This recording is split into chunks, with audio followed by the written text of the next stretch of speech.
à tous. Aujourd'hui dans cette vidéo pour le Flipper Zero, je vais vous montrer comment fonctionne le U2F qui sont en fait des clés de sécurité. Donc on a besoin de notre Flipper Zero.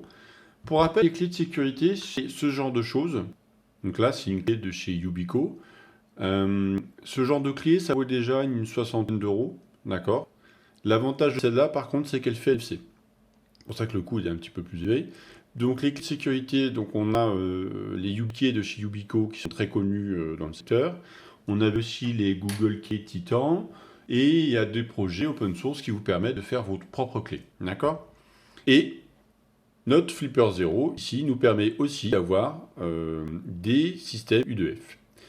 Donc U2F, c'est un deuxième facteur d'authentification que vous allez avoir à configurer dans vos comptes. Ici, je vais vous montrer comment le configurer sur un compte GitHub, par exemple, pour pouvoir renforcer la sécurité de votre compte. D'accord ?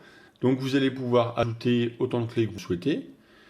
Il faut savoir qu'il vaut mieux avoir des codes de secours aussi, au cas où, un autre second facteur pour vous aider, parce que si vous perdez votre clé, il n'y a pas moyen de la recopier, ni de la reproduire ailleurs. D'accord ? Sur le Flipper Zero, c'est assez simple. Donc, on va dans l'application ici, un peu loin, U2F, d'accord. On valide. Donc, il est en train de regarder qu'il est bien connecté au computer. Donc, il est connecté à mon PC, pas de souci. Ici, je vais juste zoomer un tout petit peu. Voilà, pour pas que ce soit trop désagréable non plus. Donc, je vais cliquer sur enregistrer nouvelle clé. Donc là, je vais la nommer Flipper Zero pour savoir ce quelle clé c'est. Alors sur GitHub, c'est important de nommer vos clés. Si vous en mettez plusieurs, si par exemple je mets ça, qu'après je mets ma clé YubiKey, faut que je puisse savoir laquelle est-ce. Comme ça me permettra de la supprimer si jamais je la perds ou je me la fais voler. Typiquement, on me vole mon Flipper Zero. Bon, il faut que rapidement, si je l'ai enrôlé en tant que clé de second facteur, je puisse venir la retirer. Donc là, je vais l'ajouter. Et là, vous avez un petit message qui est en train de me dire vous voulez ajouter une clé de sécurité, il faut que vous validiez cela. Donc je dis OK, tu as le droit de le faire. Donc là, il me demande de toucher ma clé de sécurité. Donc sur le Flipper Zero, ça revient en fait à toucher le point au centre de la croix directionnelle pour dire OK, je veux enregistrer ma clé. Et donc là, j'ai fait OK, il est en train d'enregistrer la clé. Voilà, super. Et maintenant, quand je vais pouvoir me connecter à mon compte Flipper, mon GitHub, pardon, il va me demander en second facteur d'authentification potentiellement mon Flipper Zero.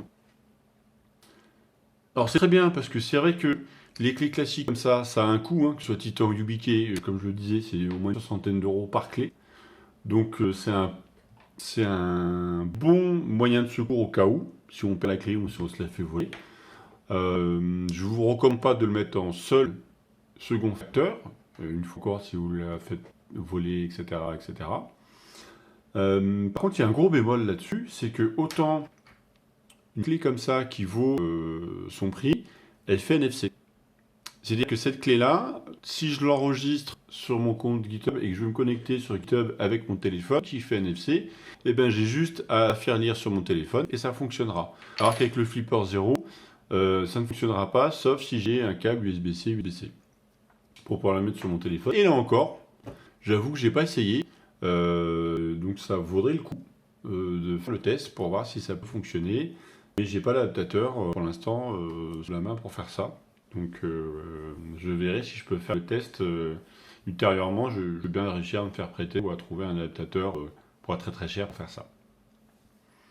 Donc voilà, c'est la petite fonctionnalité en plus du Flipper Zero qui, avec toutes ses fonctionnalités, le NFC, le sub-gigahertz, l'infrarouge, l'U2F, le bas d'USB, ça commence un petit peu à justifier son prix quand même assez prohibitif de 170 euros, hein, tout de même en boutique officielle. D'ailleurs, il est de nouveau en stock, donc là je vous parle, on est mi-janvier 2023, donc le 12 précisément, vraiment la mi-janvier encore. Donc c'est vrai que ça commence à être intéressant. Voilà. On commence à faire des choses intéressantes. Il y a toujours des grosses faiblesses sur des émulations, etc. Il y a d'autres limitations dont je vous parlerai dans d'autres vidéos. Je ferai une vidéo spéciale sur une certaine limitation, etc. Bref, sur le sujet du jour, l'U2F, ça fonctionne super bien. C'est vraiment super efficace. Il enrôle bien la clé est reconnue tout de suite. Windows l'a reconnu en à peu près 3 secondes, hein, comme il a avec MyYubiKey classique.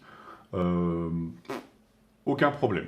Voilà, pour ma part, c'est top. Voilà. Donc n'hésitez pas à l'enrôler en tant que seconde clé, si comme moi vous avez déjà une YubiKey. Ça permettra peut-être aussi d'avoir une deuxième clé, de l'enrôler plus souvent, de passer un peu moins par des one-time passwords, comme on a sur des applis Google Authenticator ou FOTP. Ça peut être intéressant. Bon, par contre, c'est clair que c'est le truc qu'on doit avoir branché en permanence avec nous. Mais c'est intéressant. Voilà, une fois encore. Je l'ai fait avec le firmware Roadmaster. Vous avez peut-être été attentif au début sur la capture sur l'écran d'accueil. Là, il est marqué Roadmaster. Petite précision, ça fonctionne tout aussi bien et tout à fait de la même manière aussi sur le firmware officiel. D'accord? C'est une fonctionnalité qui est de base dans le Flipper 0 depuis le lancement. Et puis que de plus, que c'est déjà pas mal, cette petite fonctionnalité.